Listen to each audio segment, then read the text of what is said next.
बोलो जयकारा, बोल मेरे श्री गुरु महाराज की जय। बोलो साचे दरबार की जय। बोलो श्री आनंदपुर वासी भगवान की जय। बोलो नंगली निवासी भगवान की जय। टेरी पाकिस्तान। अगम रहस्य के ज्ञाता त्रिकालदर्शी श्री पंचम पातशाही जी महाराज ने भक्ति और रूहानियत के दिव्य संदेश को जन जन तक पहुंचाने की धुरदरगाही श्री मौज को साकार किया। आपने सन 1980 में महात्मा परम विवेकानंद जी, श्री मान जी तथा भाई संतोष प्रेमानंद जी को सिंध में सत्संग प्रचार करने की श्री आज्ञा फरमाई। ये कुछ एक भक्तों के साथ पाकिस्तान के सिंध प्रांत में गए और गुरु भक्ति की जागृति प्रदान की। सिंध प्रांत में श्री परमहंसों की दिव्य ज्योति पुण्य संस्कारी हृदयों में जगमगाने लगी। श्री आनंदपुर दरबार की महिमा सुनते ही श्री सद्गुरुदेव जी महाराज के श्री दर्शन तथा यहाँ की भूमि पर पहुँचने के लिए श्रद्धालु एवं अधिकारी जीवों की तीव्र उत्कंठा उत्पन्न। शीघ्र ही वहां से कुछ प्रेमी गुरुमुख श्री आनंदपुर में श्री दर्शन के लिए आने लगे।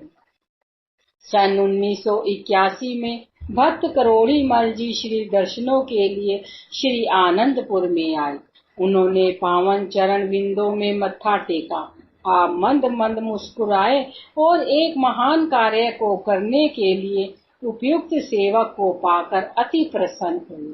आपने श्रीमान जी द्वारा भक्त जी के लिए आज्ञा फरमाई कि वे पाकिस्तान में श्री परमहंस अद्वैत मत के प्रवर्तक श्री परमहंस दयाल जी, श्री प्रथम पातशाही जी की महाराज का टेरी में जो समाधि स्थल है उसकी खोज करें।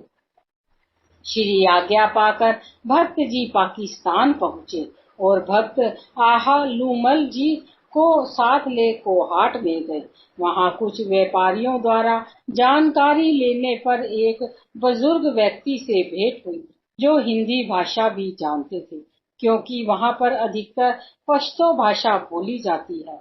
उन्हें श्री परमहंस दयाल जी के सुंदर स्वरूप का दर्शन करवाया तो उन्होंने बताया कि ये महापुरुष टेरी गांव में रहते हैं।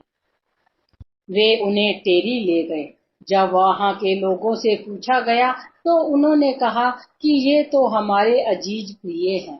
उन्होंने स्वयं साथ चलकर वह स्थान दिखाया जो कि भक्ति अमीर चंद जी का मकान था। यहाँ पर ही श्री समाधि बनी हुई थी और नित्य प्रति एक सेवक यहाँ दीपक जलाता था। यह स्थान उस क्षेत्र में रहने वाले लोगों की श्रद्धा का केंद्र बना हुआ था। दोनों भक्तों ने श्री परमहंस दयाल जी की महासमाधि के दर्शन किए, दंडवत प्रणाम कर पत्र पुष्प समर्पित किए, श्रद्धा सहित मत्था टेक कर प्रसन्नता प्रकट की कि श्री सद्गुरु दाता दयाल जी की श्री आज्ञा से खोज पूर्ण हुई। वहां से वापस आकर उन्होंने संपूर्ण वृत्तांत पत्र द्वारा श्रीमान जी को निवेदित किया।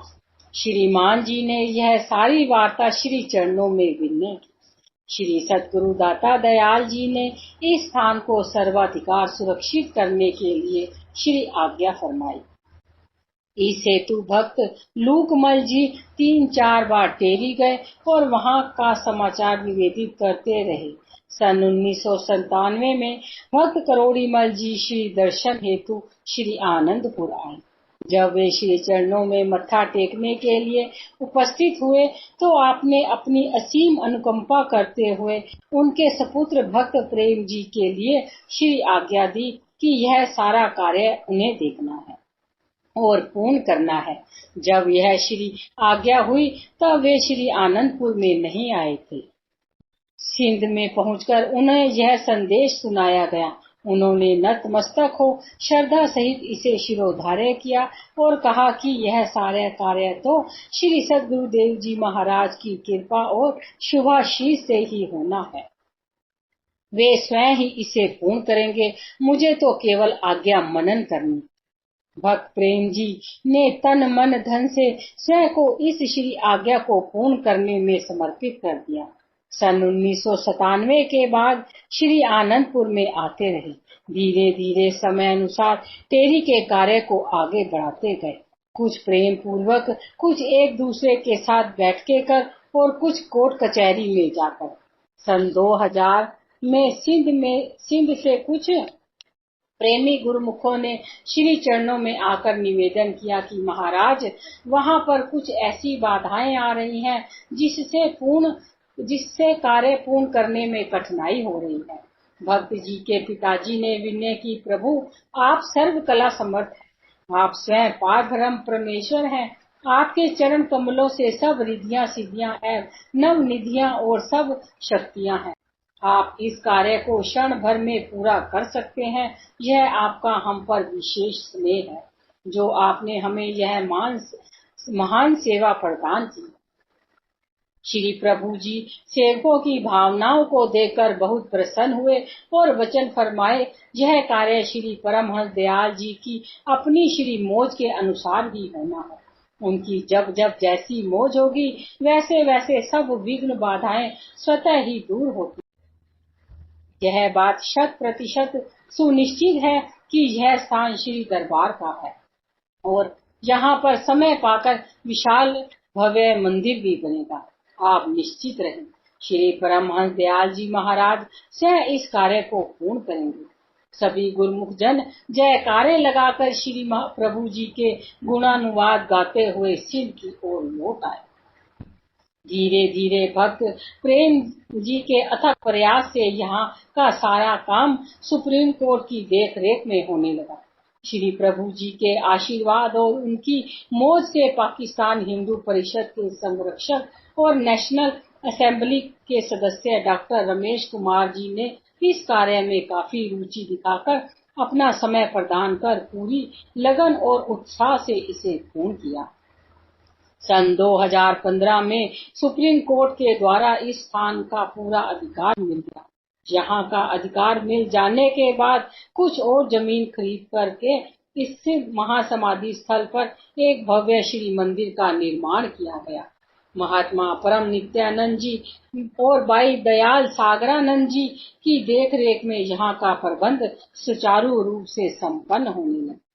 श्री श्री 108 श्री हजूर सदगुरुदेव जी महाराज ने 24 नवंबर सन 1921 को संत मंडली सहित इस पावन महामहिम स्थान पर कृपा फरमाकर श्री परमहंस दयाल जी की महाराज की पूजा आराधना की और पूर्ण विश्व को शांति का संदेश दिया। हार्दिक सौहार्द। युग परिस्थिति एवं काल चक्र के नियमानुसार परिवर्तन होते रहते हैं। कई बार कई घटनाक्रम ऐसी विभीषिका साथ लाते हैं कि भयंकर भयावह स्थिति उत्पन्न हो जाती है। महापुरुष उस परिस्थिति का सामना सरल एवं सुगम ढंग से करने की युक्ति बताते हैं। ऐसे ही एक घटना घटित हुई जिसका उल्लेख इस प्रकार है। विश्व में सब देशों में प्राय प्रत्येक वर्ष में 2-4 बार ग्रहण लगते ही रहते हैं। भारतवर्ष में यह राहु केतु ग्रह का उपद्रव समझा जाता है। जब जब भी ये ग्रहण लगते हैं तो ज्योतिष शास्त्र की गणना के अनुसार कभी कम तो कभी अधिक हानि होने की आशंका बनी रहती है। इसी प्रकार सन 1991 में सूर्य ग्रहण को अत्यधिक भारी बतलाया गया। ज्योतिषियों ने तो यहाँ तक आशंका जताई कि देश विदेशों में अत्यधिक उथल पुथल हो। जो व्यक्ति भी पूर्ण ग्रहण के समय सूर्य की ओर देखेगा, उसकी आंखों की रोशनी बिल्कुल समाप्त हो जाएगी। हो सकता है कि यह मस्तिष्क पर भी कोई दुष्प्रभाव डाल दे। जन हानि एवं धन हानि दोनों ही प्रचुर मात्रा में होंगी। ज्योतिषियों की ऐसी भविष्यवाणी को सुनकर सबके मन में भय का ऐसा आभास होने लगा कि जैसे कोई प्राकृतिक आपदा बरसेगी। आपने दिव्य सत्संग भवन में सभी गुरुमुखों को तुरंत ही एकत्र होने का आदेश दिया और फरमाया कि सूर्य ग्रहण के 3 घंटे के समय में सब गुरुमुख यहीं इसी हाल में बैठेंगे और कोई भी इस समय बाहर नहीं जाएगा। यहाँ बैठकर सभी भजन कीर्तन करेंगे और पुनः 1 घंटा भजनाभ्यास करेंगे। आप स्वयं भी यहाँ पूरा समय विराजमान रहे। श्री दर्शन ध्यान करते हुए किसी को भी समय का पता ही ना चला। 3 घंटे का समय पलक झपकते ही व्यतीत हो गया। जैसे ही सब सूर्य की रोशनी में अंदर आए थे, वैसे ही जब बाहर निकले तो देखा कि दिवाकर पहले की भांति ही अपनी आभा बिखेर रहा है। आपने केवल शरणागतों की सुरक्षा के लिए यह रचना नहीं रचाई, अपितु विश्व को इस संकट से उबारने के लिए सामूहिक प्रार्थना का आयोजन किया। सचमुच ही जितनी आपदा है संकट का अनुमान था, उसमें तनिक भी किसी को कोई नुकसान न पहुंचा। सर्वे भवन्तु सुखिनः, सर्वे सन्तु निरामया, सर्वे भद्राणि पश्यन्तु मा कश्चित् दुःख भाग भवेत्। सभी सुखी हो, सभी रोग मुक्त रहें, सभी का जीवन मंगलमय बने और कोई भी दुख का भागी ना बने। महापुरुषों के हृदय में संपूर्ण विश्व के लिए यही सौहार्द भावना होती। सुख शांति एवं आनंद बरसाने संसार में अवतरित होते हैं और उसी लक्ष्य को पूर्ण करने में लगे रहते। शांति दिवस हर युग में कुछ एक वर्षों के पश्चात सामाजिक एवं राजनीतिक उथल पुथल का तांडव होता रहता है। उस समय प्राय परिस्थितियां ऐसी बन जाती हैं जैसे कि सचमुच ही विश्व में अधर्म व अशांति का बोलबाला हो गया। आध्यात्मिकता मानो लुप्त प्राय होने की कगार पर दिखाई देती है। सृष्टि के काल चक्र में ऐसा प्रतीत होना तो संभव है, परंतु उन परिस्थितियों को परिवर्तित करने के लिए नियति की ओर से अध्यात्म पक्ष प्रबल होता है और सत्य धर्म से ही उसमें परिवर्तन होता है। ऐसे समय में वर्तमान युग पुरुष नित्य अवतार योग यज्ञ जप तप आदि साधनों द्वारा जनता को ऐसी भीषण परिस्थितियों से उभार लेते हैं। 20वीं शताब्दी में देश विभाजन के कुछ समय पश्चात असामाजिक तत्वों ने अतिक्रमण करना आरंभ किया। घृणित एवं आतंकी उपद्रवों से जनता त्राही त्राही कर उठी। आस्तिक जन अपने अपने इष्ट देव के श्री चरणों में अपनी करुण पुकार पहुंचाने लगे। कुछ गुरुमुख प्रेमियों ने अपने नगर में होने वाले अत्याचार एवं दुर्व्यवहार का ब्यौरा श्री सद्गुरुदेव जी महाराज के श्री चरणों में निवेदन किया।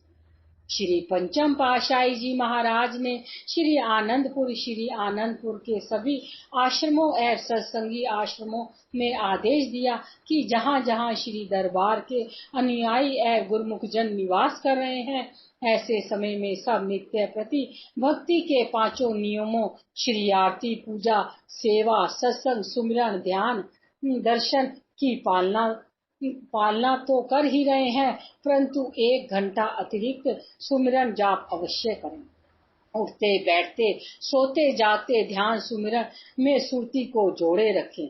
जैसे राजा महाराजा स्वयं को सुरक्षित रखने के लिए किले का निर्माण करते हैं, ऐसे ही सद्गुरु का शब्द परकोटा बनकर जीव को सुरक्षित रखता है। गुरुमुख जन घबराए नहीं, कोई भी नकारात्मक विचार मन में नहीं लाए। इष्ट देव सद्गुरु के वचनों पर दृढ़ विश्वास और पूर्ण श्रद्धा से कर्तव्यों की पालना करे। दुख गम चिंता दूर हो जाएंगे। विकट परिस्थिति कुछ समय के पश्चात स्वतः ही ठीक हो जाएगी। पावन श्री वचनों की अनमोल निधि को पाकर एवं उन पर मनन करते हुए सबको मानो अभय दान मिल गया हो। श्री आनंदपुर में एक दिन प्रातः 4 से 5 बजे तक श्री शांति भवन में भजन अभ्यास मौन ध्यान करवाया। इसके पश्चात श्री आरती पूजा का कार्यक्रम संपन्न हुआ। वह समय टल गया। गुरुमुख प्रेमियों ने आनंद सुख शांति और प्रसन्न जीवन को पाया। तत्वेता महापुरुषों के अधव्य परोपकार ही इस संसार में सुख समृद्धि हर्ष वृद्धि और आनंद निधि प्रदान करने वाले। आनंद भोजनालय श्री सद्गुरुदेव जी महाराज ने चहुमुखी विकास को मध्य नजर रखते हुए भक्तानियों की ओर एक विशाल भोजनालय का निर्माण करने की मोज प्रकट की। ताकि दिन प्रतिदिन बढ़ती जा रही बाहर से आने वाली संगतें सुविधा पूर्वक बैठकर भोजन ग्रहण कर सके। पहले वाला लंगर बहुत ही छोटा पड़ता था। संगतों की लंबी कतारों में खड़े होकर काफी समय तक प्रतीक्षा करनी पड़ती थी। भक्त वत्सल करुणानिधि महाप्रभु जी ने इस असुविधा को दूर करने के लिए श्री मंदिर परिसर के मार्ग में कुछ बगीचों को हटवाकर स्वयं निज कर कमलों से इसकी नींव का उद्घाटन किया। यह विशाल भवन 1 वर्ष में ही बनकर तैयार हो गया। इस भोजनालय में एक और ऊंचा स्थान ऐसा बनवाया गया जहां पर भोजन का सामान रोटी, दाल, सब्जी, चावल अथवा भंडारे में बनने वाले अन्य सामान रखा जा सके। पुनः साथ ही साथ प्रत्येक वस्तु की पूर्ति हेतु सेवक जन सामान लाते रहते हैं ताकि सबको गर्म भोजन मिल सके। पूरे हाल में बीच बीच में से निकलने का स्थान और संगतों के बैठने के लिए 4 फुटा चौड़ा प्लेटफार्मनुमा स्थान बनाया गया, यहाँ पर बैठकर सब भोजन ग्रहण कर सके। भोजन बांटने वाले सेवक प्लेटफार्मों के बीच में छोड़ी गई जगह में सुविधा पूर्वक भोजन वितरित करते हैं। सेवक जन सबके साथ मधुर मृदु भाषण करते हैं। इतनी सुचारू व्यवस्था से स्वयं में ही सबका मन यहाँ बैठकर भोजन ग्रहण करने को करता है। आवास स्थान से यह भोजनालय दूर होने पर सब शरणागत यही कहते हैं कि इतनी दूर भोजन करने कौन जाएगा। इस भोजनालय के समीप ही बाइयों परिचारिकों एवं स्थायी निवासियों के लंगर के लिए अलग से स्थान बना दिया गया है। देखा यही जाता है कि पर्वों पर जब यह भोजनालय कुछ दिन के लिए खुलता है तो यहाँ के प्रबंधक को देखते हुए हजारों का जन समूह होने पर भी शरणागत स्थायी निवासी गुरुमुख संगते बाइयां एवं परिचारिकाएं उल्लास पूर्वक यहाँ भोजन ग्रहण करने आते हैं। प्रातः काल की श्री आरती पूजा के पश्चात महाप्रभु जी ने यहाँ कृपा करके इसका शुभ मुहूर्त किया। पावन वचनों में अमृत वर्षा करते हुए श्री मुख से फरमाया कि श्री दरबार की प्रत्येक कार्यवाही में गुरुमुखों का हित समाया होता है। महापुरुष सदैव जीव कल्याण के लिए ही निरंतर तत्पर रहते हैं। गुरुमुखों को भक्ति और रूहानियत का लाभ मिल सके, वे अपनी आत्मा का उद्धार कर सकें, इसी हेतु ही यह सारी रचना रचाई जाती है। सेवा का सिलसिला चलाया जाता है ताकि गुरुमुख जन इसमें हिस्सा लेकर अपने समय को कृतार्थ कर सके। आज जो इस भोजनालय का निर्माण हुआ है, यहाँ भी गुरुमुखों की ही सेवा रंग लाई है। बाहर से आने वाली संगत अब यहाँ बैठकर शांति से लंगर ग्रहण कर सके। दोहा, गुरु घर की दाल रोटी अमृत करके जान, जग के 36 भोज्य पदार्थ इसके नहीं समान। जो गुरुमुख यहाँ बैठकर श्रद्धा व प्रेम से लंगर ग्रहण करेंगे, उनकी शारीरिक व्याधियां तो दूर ही होंगी, मन भी आनंदित रहेगा। श्री वचनों के पश्चात महाप्रभु जी ने लंगर का थाल मंगवाकर स्वयं भी बड़े प्रेम से भोग लगाया। प्रसाद वितरित हुआ और प्रेमियों ने गुरु महिमा एवं सदगुरु के उपकारों के भजन गाए। इस भोजनालय का निर्माण हो जाने से एक ही समय में हजारों की संख्या में संगतें बैठकर सुविधा पूर्वक भोजन ग्रहण करती हैं। एक बार वैशाखी के पर्व पर श्री दर्शन बंद होने के पश्चात आप दोपहर के समय अपने चौबारे में भक्तों की साइड गैलरी में आए। चूँकि आप हर समय श्री आनंदपुर में कहीं कोई असुविधा तो नहीं, इसका ध्यान रखने के लिए चाहू और दृष्टि डालते। आपने लंगर से बाहर सड़क पर कतारों में बैठे भक्तों को धूप में भोजन करते हुए देखा। कोमलचित महाप्रभु जी यह देखकर द्रवित हो उठे। अपने विश्राम की परवाह न करते हुए उसी समय स्वामी विचार पूर्णानंद जी को बुलाकर फरमाया कि आप शीघ्र विशाल भोजनालय का निर्माण करना है, जहाँ पर हजारों की संख्या में संगतें बैठकर भोजन कर सकें। इस समय लंगर के बाहर की ओर सब और तुरंत ही टेंट लगा दो।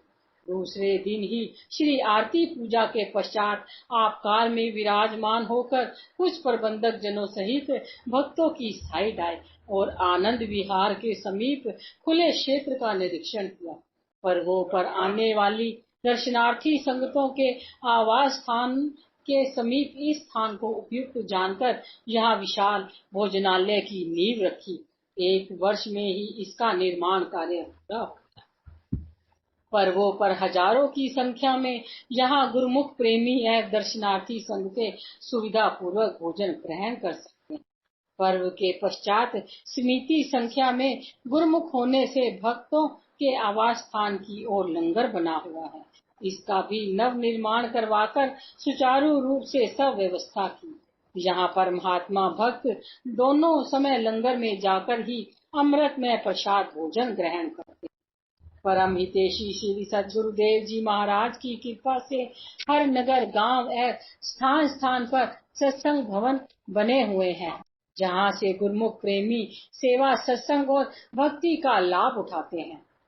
2 प्रेमी भक्त आश्रम की सेवा पर जाते और वहां पर हित चित से सब सेवा कार्य निपटा कर आते। उनके साथ 13-14 साल के उनके बच्चे भी सेवा किया करते थे।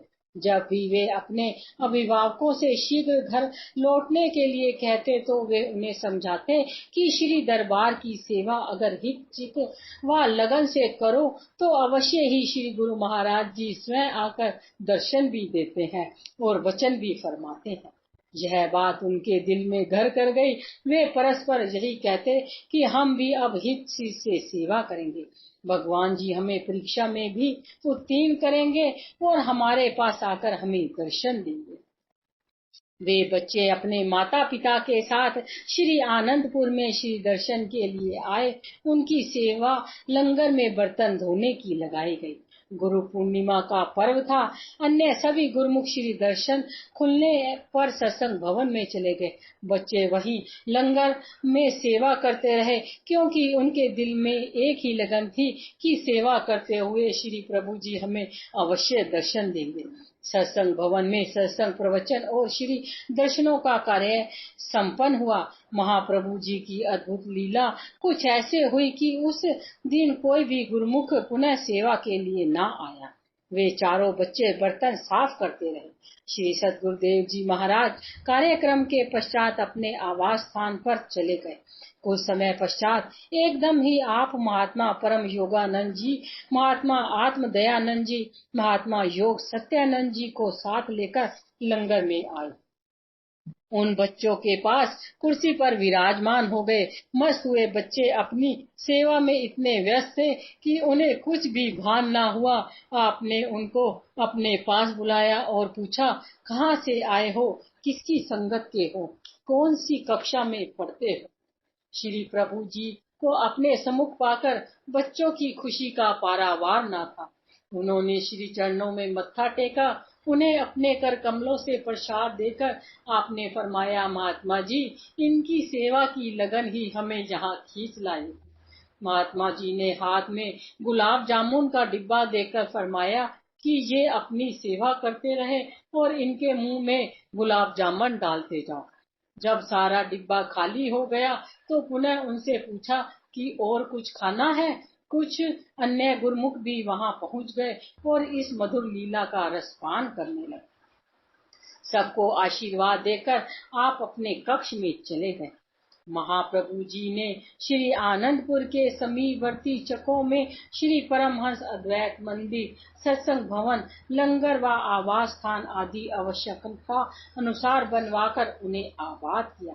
समय समय पर प्रत्येक स्थान पर कृपा फरमाकर प्रेमी गुरुमुखों को सत्संग सेवा श्री दर्शन का सौभाग्य भी प्रदान। आप पर्व के पश्चात प्राय शांतपुर चक में 2-3 दिन के लिए कृपा फरमाते। वहां कुछ एक गुरुमुख ही साथ सेवा में जाते। अन्य गुरुमुख एवं दर्शनार्थी संगतों के लिए इन दिनों बिना आज्ञा के यहाँ प्रवेश नहीं मिलता। एक गुरुमुख भक्त जी जो श्री दर्शन करने के लिए श्री आनंदपुर आया करते थे, वे धन की सेवा एकत्र की और अपने भाई के साथ श्री आनंदपुर पहुंच गए।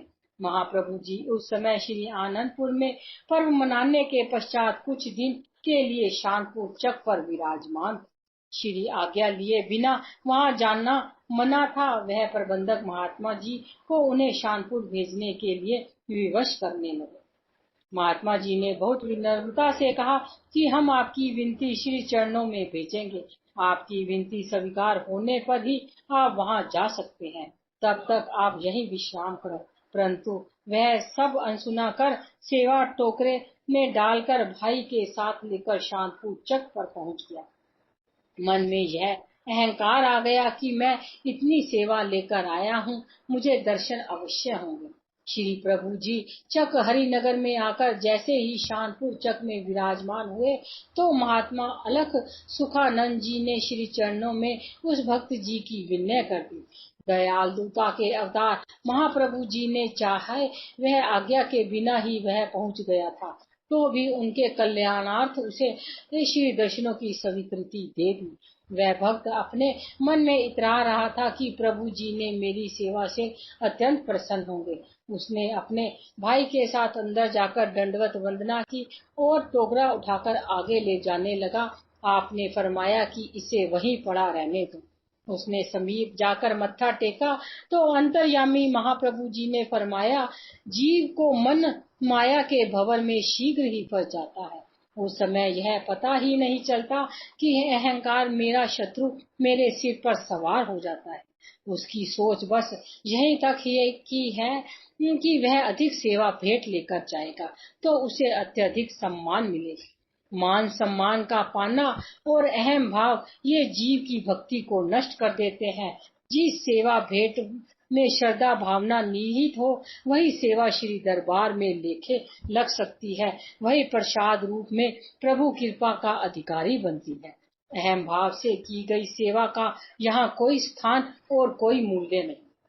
आपने महात्मा जी को संबोधित करते हुए फरमाया, महात्मा जी इसे प्रसाद दो और यहाँ जैसे ढका हुआ टोकरा लाया था वैसा ही साथ वापस ले जाए। उसने पुनः विनय की, प्रभु आप कृपा करके इसे स्वीकार कर लो। महाप्रभु जी ने फरमाया, इसमें से हमें कुछ भी अपेक्षित नहीं। महात्मा जी के अधिक समझाने पर वह उस टोकरे को उठाकर बाहर ले गया। पश्चाताप ने जोर डाला, उसके मन का अहम भाव आंसुओं में बहने लगा। पास खड़े महात्मा जी भी अभी असमंजस में पड़े यह सोच ही रहे थे कि श्री प्रभु जी ने इस भक्त की सेवा स्वीकार क्यों नहीं की कि इतने में ही महाप्रभु जी ने महात्मा जी को कहा कि बाहर जाकर देखो वह भक्त क्या कर रहा है। महात्मा जी जब बाहर आए तो उस समय उसका भाई उससे कह रहा था कि मैंने तो तुम्हें पहले ही कहा था कि महापुरुष तो केवल भाव ही चाहते हैं, हमें बिना श्री आज्ञा के यहाँ नहीं आना चाहिए। प्रेमाश्रु बहाते हुए उसने महात्मा जी से विनय की कि मेरे मन का अहम भाव अब मुझे कचोट रहा है। मेरे मन ने तो कह दिया था कि तुम्हारा खूब स्वागत किया जाएगा, परंतु अब समझ में आया कि महापुरुष हमारी रूह के हितैषी होते हैं। वे अपने भक्तों की भक्ति में सुदृढ़ करने के लिए कोई न कोई रचना रच देते हैं। अब इस टोकरे में मेरा कुछ नहीं है, सब प्रभु जी का दिया हुआ है। मैं हाथ जोड़कर प्रार्थना करता हूँ कि इसे आप ले जाकर भेंट कर दें। महात्मा जी ने अंदर आकर अपनी उसकी हार्दिक वेदना की विनय श्री चरणों में सुनाई। आपने कृपा करते हुए उसे पुनः अपने पास बुलाया। उसने प्रभु जी की कृपा का आभार प्रकट करते हुए दंडवत प्रणाम कर क्षमा याचना की और उस सेवा भेंट को एक तरफ रख। महाप्रभु जी ने उसे मुस्कुराते हुए आशीर्वाद दिया और फरमाया, भक्त जी हम तो अपने भक्तों की भक्ति की दात ही प्रदान करते हैं। यदि कहीं भक्त में नुकसान हो रहा हो तो वह हमें गवारा नहीं। फिर अहंकार तो सबसे बड़ा शत्रु है, इसलिए अहम भाव त्याग कर भजन सुमिरन करो और भक्ति कमाओ। सत्य तो यह है कि श्री सद्गुरुदेव जी महाराज हर पल हर क्षण अपने सेवकों की हर प्रकार से संभाल करते हैं। सेवकों के मन में सेवा का, धन का, मान का अथवा किसी अन्य प्रकार का अहंकार ना आ जाए, उसकी भक्ति में किसी प्रकार की कोई कमी ना आ जाए। महापुरुष अपनी कृपा का वरद हस्त रखकर अपने वचनों में सदैव उसे संचेत करते रहते हैं।